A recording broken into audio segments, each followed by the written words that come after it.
నమస్కారం రైతు సోదరులారా. మహేష్ అగ్రి డెవలపర్ ఛానల్కి స్వాగతం. ఈరోజు మనం ఈ వీడియోలో trichoderma, azotobacter, rhizobium, pseudomonas, phosphate ద్రవణీకరణ బ్యాక్టీరియా గురించి పూర్తిగా తెలుసుకుందాం.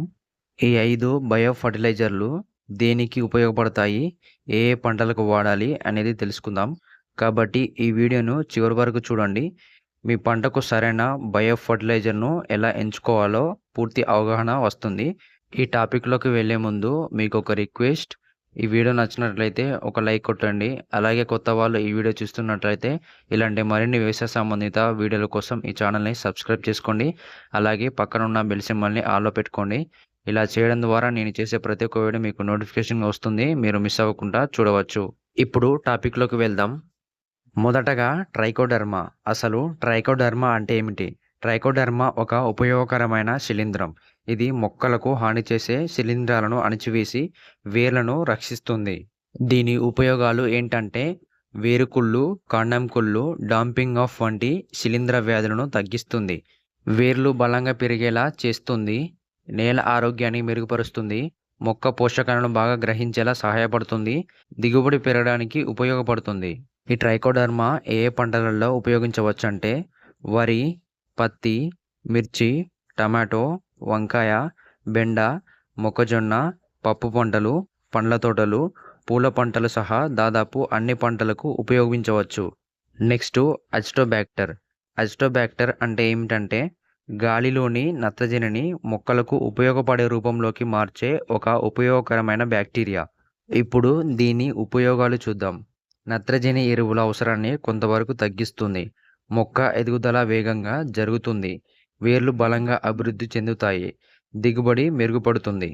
దీన్ని ఏ ఏ పంటలలో ఉపయోగించవచ్చంటే వరి, మొక్కజొన్న, గోధుమ, చెరుకు, పత్తి, కూరగాయలు, పండ్ల తోటలు మరియు ఇతర పప్పుగాని పంటలకు అనుకూలం.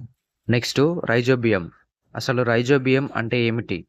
పప్పు పంటల వేర్లపై బొడిపెలలాగా ఏర్పరిచి గాలిలోని నత్రజనిని మొక్కలకు అందించే ఒక ఉపయోగకరమైన బ్యాక్టీరియా. దీని ఉపయోగాలు ఏంటంటే నత్రజని అందిస్తుంది, యూరియా అవసరాన్ని తగ్గిస్తుంది, వేర్ల అభివృద్ధి మెరుగుపడుతుంది, దిగుబడి పెరుగుతుంది.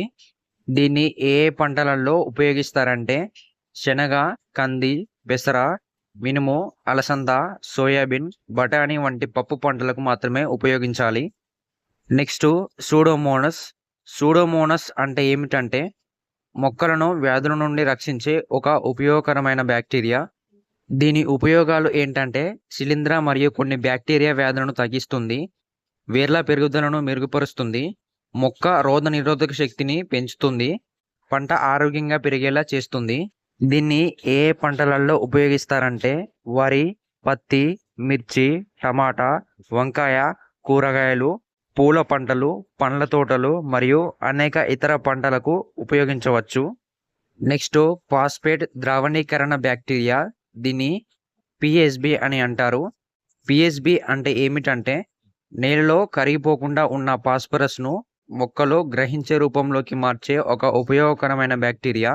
దీని ఉపయోగాలు ఏంటంటే ఫాస్ఫరస్ అందుబాటును పెంచుతుంది, వేర్ల పెరుగుదలను మెరుగుపరుస్తుంది, పుష్పాలు, కాయలు, గింజల అభివృద్ధికి సహాయపడుతుంది, పంట ఎదుగుదల మెరుగుపడుతుంది. దీన్ని ఏ పంటలలో ఉపయోగించవచ్చంటే వరి, పత్తి, మొక్కజొన్న, చెరుకు, కూరగాయలు, పండ్ల తోటలు, పప్పు పంటలు మరియు అన్ని రకాల పంటలకు ఉపయోగించవచ్చు. రైతు సోదరులారా, trichoderma, azotobacter, rhizobium, pseudomonas, phosphate ద్రవణీకరణ బ్యాక్టీరియా గురించి ఈ వీడియోలో మనం తెలుసుకున్నాం. ఈ సమాచారం మీకు ఉపయోగపడిందనే అనుకుంటున్నాను. మరో వీడియోలో బయో ఫర్టిలైజర్ల మోతాదు, ఎకరానికి ఎంత వేయాలి, ఎలా వాడాలి అనే విషయాలపై మరో వీడియోలో వివరంగా చెప్తాను. ఈ వీడియో నచ్చినట్లయితే లైక్ చేయండి, రైతు మిత్రులతో షేర్ చేయండి. ధన్యవాదాలు.